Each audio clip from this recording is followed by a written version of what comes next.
Hi everyone, this is Mr Neel Raithatha, also known as the Wax Whisperer. Thank you for joining me in my latest video. This is of a patient who attended with blocked ears on both sides. This is their right ear and they've been using loads of drops here. And you can probably tell because the wax is quite wet, it's very glutinous. They had been using some hydrogen peroxide drops, which is something that I'm not very keen on myself. But in addition to that, they had been putting some olive oil. It is impacted, it's right up against the eardrum, and you'll see that once we get this outer plug, there was some more remaining right on the eardrum and also in the anterior recess, which is a little trench, if you like, a little, or a recess, hence the name. It's a little widening of the ear canal near the eardrum, and you sometimes get wax hidden away there. Now, whilst I do that, whilst you watch the video, I'll just put some olive oil here just to bind the wax a bit more. I'll just talk about an interesting, well, I wouldn't say it's interesting, but of a patient that I saw this week. It's something that I want to share with you guys because it just highlights sometimes the realities of any profession which is involved in healthcare. It could be expanded more than just healthcare, if I'm honest. But it's well, let me just explain it. That's the best way. I had a patient who attended on Monday, and they were recommended to me by a friend who they bumped into at the weekend. They've had problems with their ears for about 5 or 6 weeks, and they've been using drops and been putting water in, and for 5 weeks, solid water and drops. And at the weekend, they had poked their finger in the ear, and it just made everything a lot worse. They're really, really suffering. So you got them in on Monday. And I'll just come back to that in a minute. So this is another plug right on the drum. You can see it's really still occluding it. Anyway, patient came in and it was the right ear, that was the problem ear, that was the one. And it was heavily bruised at the entrance. You can see where the patient had poked their finger, and also a bit bruised and sore a bit deeper in the ear. And the ear was just angry because they've been using drops. It was all this wet wax and all this dead skin. It was because as I said, they've been using drops for 5 or 6 weeks. And there was loads of matted hairs there, and I was very meticulous. And unfortunately, I don't have the video because the patient at the time of consent didn't consent for the video. So I would love to have shown it to you guys so you can see. So this is the anterior recess. I'll just come back to the video. I'm just trying to get this wax out. So I spent a long time cleaning the patient's ears, and they were over the moon, and they even commented, says I didn't feel a thing because it was quite a complex case. There was a few hairs remaining on the eardrum, and I did approach them, but then I actually stopped and said to the patient, look, these hairs are not significant. They are stuck to the eardrum. We don't want to, cause any trauma. So I'm going to leave them there. And we showed the video to the patient. And in fact, they then wanted me to remove the wax from the left ear. So removed the wax from the left ear, which is far simpler because they hadn't been poking in there and stuff. And so before the patient left, and I said to the patient, your ear just looks really angry with all these drops, and they've been using hydrogen peroxide drops and sodium bicarbonate drops. So they can cause infection, and you've obviously made your ear really sore with your finger, and it's just swollen there. So I recommended, although the symptoms completely went, and they were over the moon, it was so complimentary, I'll recommend everyone to you. And I'll come back to that. So what I've done, I've just bent the fine end suction tube here, and I'm just getting into the anterior recess. I'm just going to mop up around the edge, and I'm really happy with that. I advise the patient that just use some acetic acid spray. You can get it from over the counter. It's actually called Ear Calm, and it does what it says on the tin. It can be used for outer ear infections, but it just calms the ear down. I was worried that if the ears had taken a battering, and it's wet and damp in there, of course, because of all the drops. That same evening, the patient actually emailed me to thank me for my expertise and so they can hear so much better.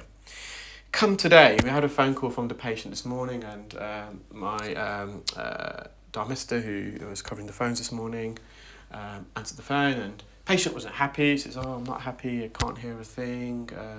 So I was just happened to eavesdrop, and I says, is that the patient? And I says, that's a bit surprising because I got an email. They were so happy on Monday. And Dharmista asked whether they were using the drop. So I'll come back to that. I just removed that wax plug there. So that's nice and clear now. That came out simply. And this is a still image. You can see all the wax. The big one in the middle, that's from the left ear. And you're going to get a zoomed in view in a minute. Oh, there we are. Now, we did ask the patient, have you been using the ear calm as instructed? And the patient said, yes. So I said to the patient, more than happy to book you back in. But obviously, if I have to clean anything, there'll be a charge for that service because I've already cleaned the ear once, and patient wasn't happy, and I said, it's, more than happy to say, I won't charge at the time of booking, this is what we normally do, but if there's a blockage there, because obviously your ear was sore, and I did mention all this to you, and there's a risk because you've bruised it, and it's damp in there, there's all these drops, and it's a perfect breeding ground for infection, and that's why I asked you to use the ear calm to prevent that, but obviously it hadn't worked. So patient wasn't happy, and I said, look, I'll write to your doctor so you can give the doctor's details. Patient just refused flatly. I thought, fair enough. And then the patient said he'll go to the doctor himself. Anyway, patient called back in the afternoon and says, I could tell straight away he wasn't on. Tom must have put the phone on loudspeaker at the time because it's just me and her in the room. There were no patients at that time. Says, I'm not happy, and you've perforated my eardrum. The doctor said there's a double perforation, and so I took the phone at that time. I was just trying to explain to the patient. I let the patient talk, just listen to the patient, and then I explained to the patient, well, if I had perforated the eardrum, and twice at that, surely they would have felt that at the appointment. And if anything, the patient said they were very happy and they didn't feel a thing. So I did quote that back to the patient. I also explained, obviously, if I did perforate the eardrum, not once or twice, surely, patient would have told me there would be painful, there would be an agony, and they wouldn't be able to hear, and they're hearing so well. In fact, I mentioned that the patient did email me on the Monday after the appointment saying, they can hear me, so it was better. And I said, if it was that, if I did perforate your eardrum, not once, but twice, as you've been told by the doctor, and again, this is hearsay, I don't know whether the doctor actually had said this, and I'll explain why in a moment. But why did you let me clean your left ear out? Which is, I did all that after the right ear, the problem here.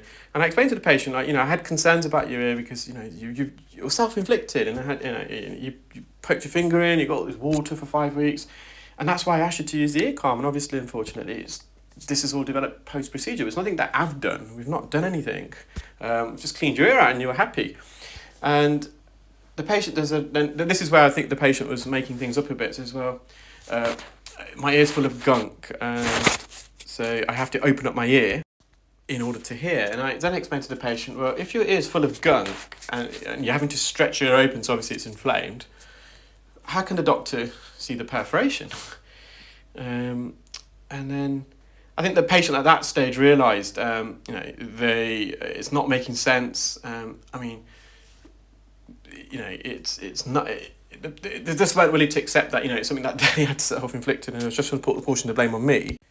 And it can be quite upsetting because, I still remember that patient. I was meticulous in what I was doing. I was so pleased, and I gave all this advice to the patient afterwards. I went out of my way to help. It wasn't just me. It wasn't a transaction where someone pays me and I just do the job. I really have a lot of passion for what I do. And then when people, trying to attribute blame to you for no reason, it can be damaging for your reputation, and I've worked really hard for my reputation. So at that stage, I said, well, come in, we'll show you on the video, and I'll do it for free this time.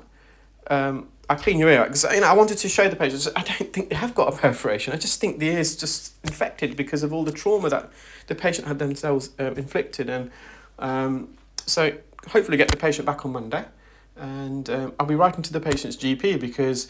And again, I don't think the doctor did say these things. As I said, the patient just wanted a free second treatment. The irony is, all the phone calls are recorded, and when we mentioned to the patient that, it was a bit confusing because obviously we did get an email back that very evening to say that they could hear so much better and are thanking me for my expertise. The patient actually denied that. So no, he didn't say that. I says, well, we've got the email, so, and these phone calls are all recorded, so you're not making denials about stuff.